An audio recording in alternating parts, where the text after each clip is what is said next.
കൂട്ടുകാരെ, ഇന്നത്തെ എന്റെ അത്താഴം എന്താണെന്ന് കാണണ്ടേ?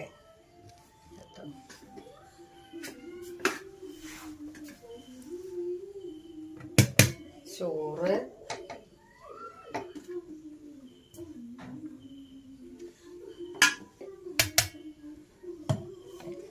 പുളിയിഞ്ചി ഉണ്ട്, പിന്നെ ചീര, ചുവന്ന ചീര കണ്ട വെറുതെയാണ് കേട്ടോ ചീരപ്പേരി കിടക്കുന്നുണ്ട. നല്ല ചീരപ്പേരി,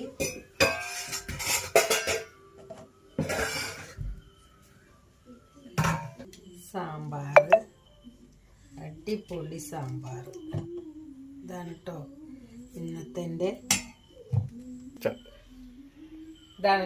ഇന്നത്തെ അത്താഴം. അപ്പോൾ എൻ്റെ വീഡിയോ ഇഷ്ടപ്പെട്ടാൽ ലൈക്ക് ചെയ്യുക, കമൻറ്റ് ചെയ്യുക, സബ്സ്ക്രൈബ് ചെയ്യുക. നിങ്ങൾ എന്താ അത്താഴം വെച്ചെങ്കിൽ അതും ഒന്ന് കമൻറ്റ് ചെയ്യുക.